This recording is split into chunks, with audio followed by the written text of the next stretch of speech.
everybody.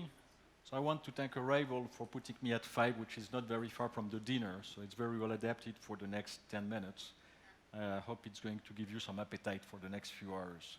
So the title of this session is A Different Kind of Culinary, Immersive Experiences with Locals in 130 countries, and in 10 minutes, 10, 12 minutes, I will try to explain how we came with the idea, originally in Paris, and then expanded it over the last 5 years in more than 130 countries and the way we operate. So everybody's saying we live in the experience economy, but what does it mean exactly?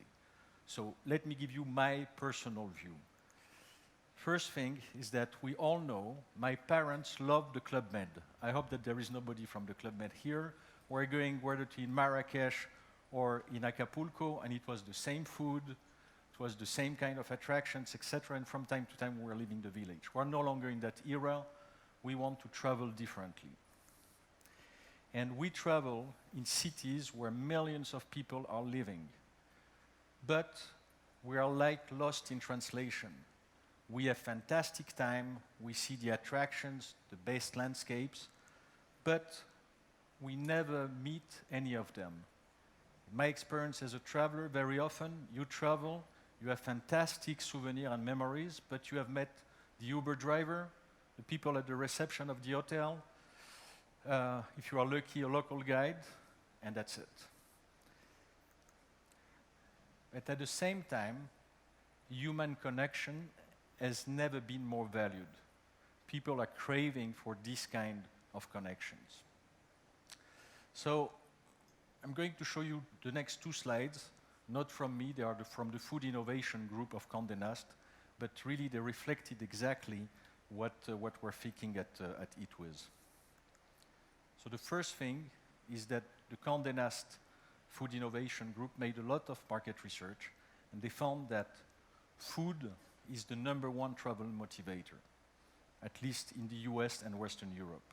And when you look at the type of trips anticipated, you see the travel to a destination for its culinary option. Its camping is very big, probably because of the US travelers, but when you look at the second is the culinary option, that is very important. First trend is personal enrichment. So food travel is a new social currency. People use social media and they want to post on the social media their experiences, where they are going, and they are posting a lot of pictures of food. You go on Instagram, the most popular category is food, food, food. The second thing is that they want to have the feeling that they are learning something. That I went to Paris and I spoke with some Parisians to understand what really is the city about. The third thing is they want to travel like an insider. But traveling like an insider, as they were saying in the last conference, doesn't mean that you are not going to visit the Arc de Triomphe or Buckingham Palace, etc. But you want to have for a few hours this feeling that you are like a local. The second, and this is a buzzword, and I'm sorry to use it, people want authentic experiences. So they want to learn about local food, local history. It's not only for the gourmet. Most of the people do not define themselves as gourmet. They want to have this kind of, I went to a special place, I met special people. And then there is for millennials something that is very important, that is about sustainability. So they want to be sure that they are going to eat socially responsible food.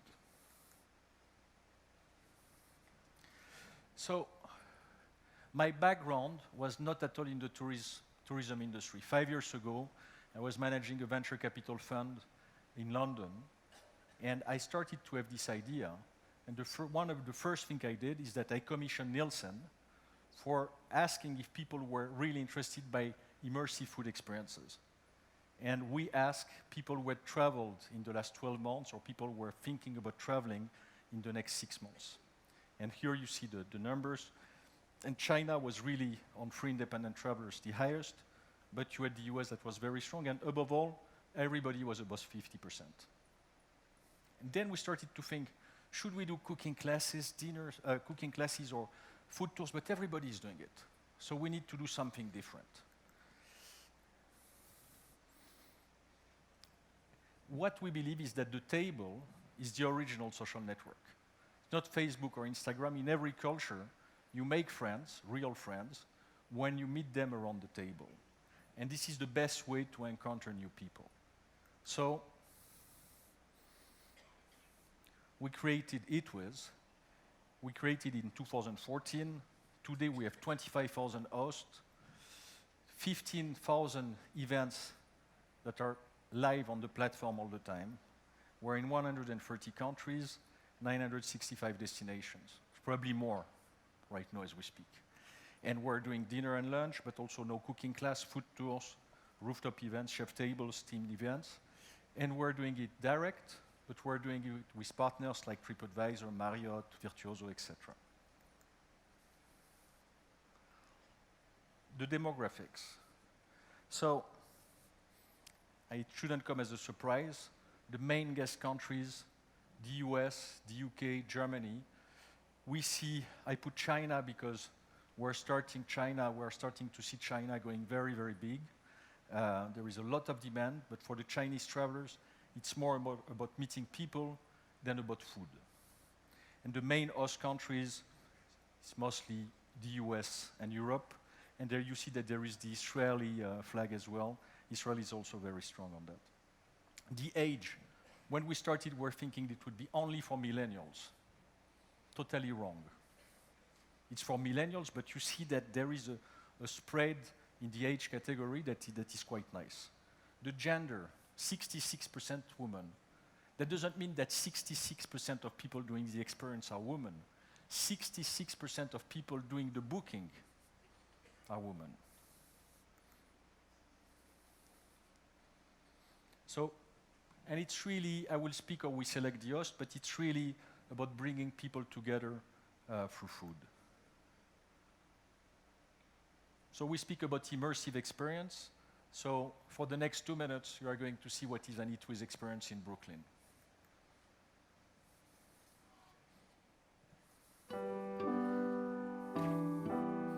New York is a great place to meet a lot of really amazing people. Not even tuck it, you know? Most people, I think, coming to these dinners are more curious and looking for new experiences. So you meet like scientists, you meet people from like Wall Street, artists, musicians, foodies, everything. This is my work, the most recent trip.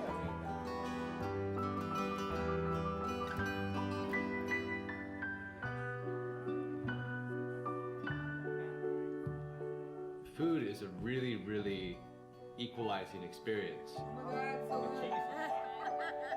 You have this experience that you're just like, you're enjoying something together, and so then you're a little bit more sensitive to each other.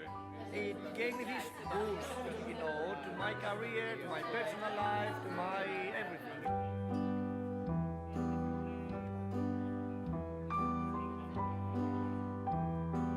I mean, in the beginning, I didn't know what to think. We just went for it, and then over time, you know, I just started to realize what it meant for other people. I don't have opportunity to talk with the US people, so that's why I tried this time. I think the first or the second dinner that we had was when somebody came from Britain, and she's like, yeah, I just like found it online, and I'm just visiting for like 2 days, and what a great way to, you know, step into a city, you know, meet some locals, get recommendations, have like an interesting experience because you're in somebody's home. And it had never occurred to me what that would be for somebody else, just like diving into New York for the first time.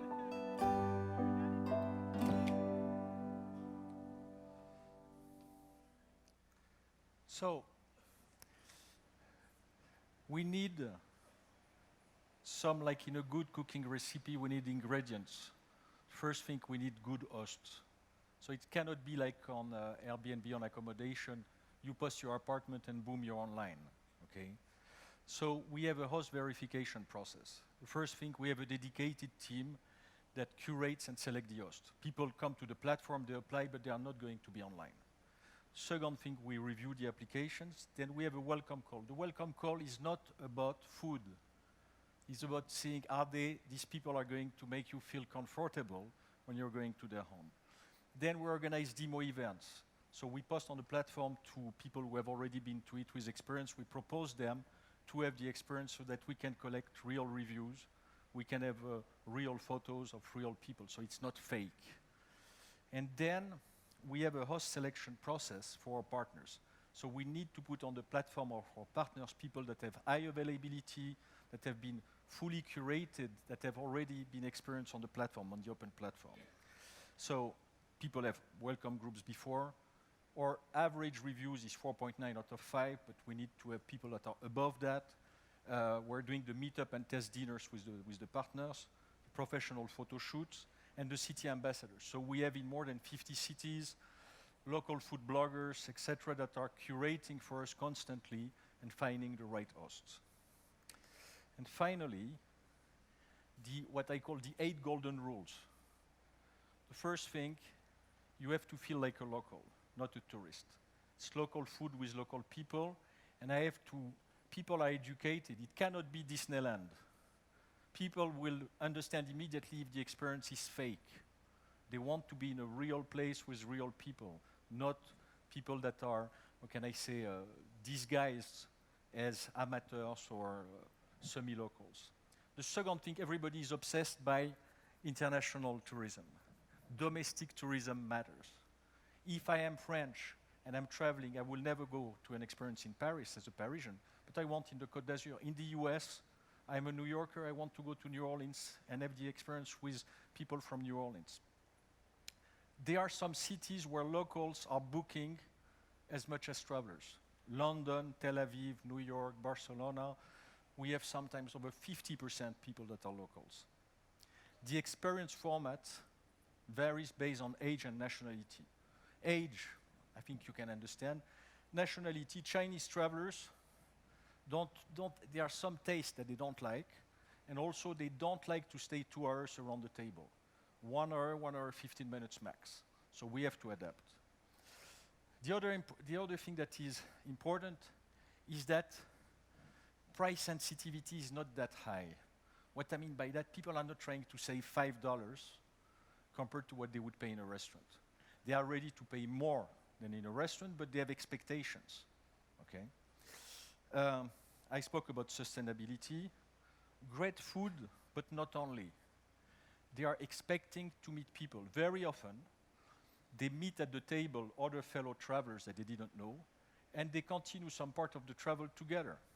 So they say tomorrow, they sympathize, say tomorrow, the two couples were going to visit the Colosseum together, because there was a good connection. And the last element is to share the story on social media.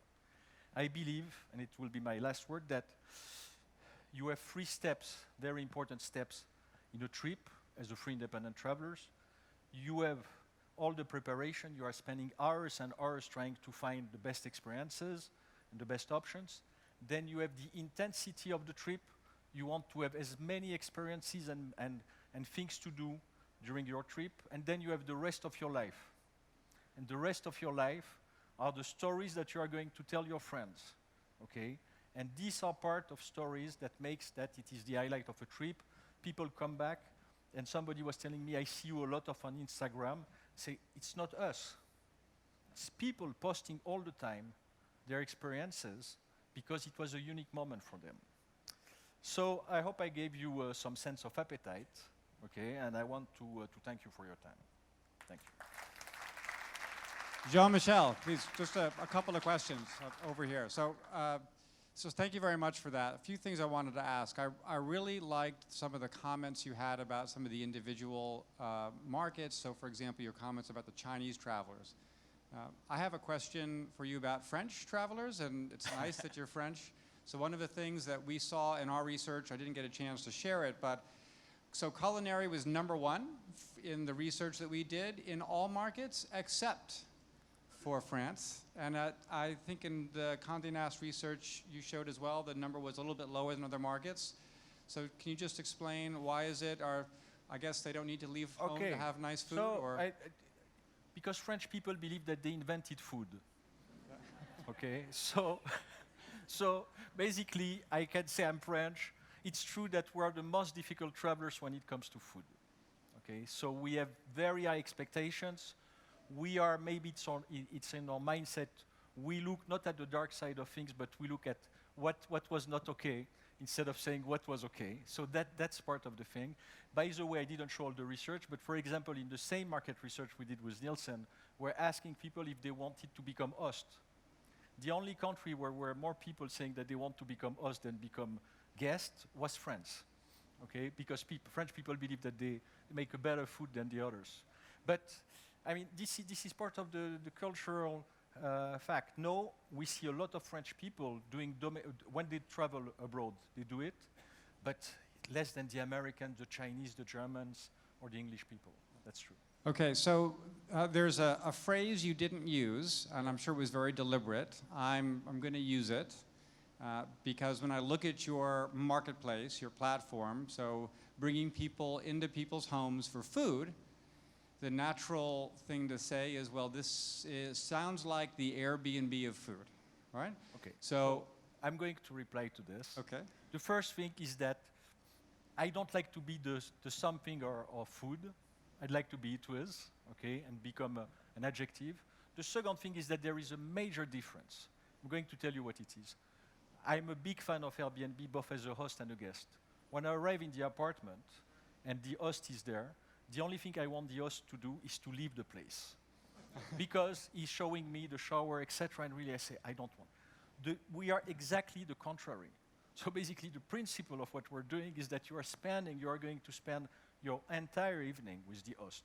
So Well, but I think the founders of Airbnb would disagree. There's certainly a segment of Airbnb guests that are like you, but there's a big community platform. But here's related to this. So Airbnb has faced a whole range of issues around professionalism and maintaining standards. So I've got a few questions for you. So first, I go on Eatwith, I book my experience, I have a wonderful meal, and then I get home and I get sick, food poisoning, and I'm angry.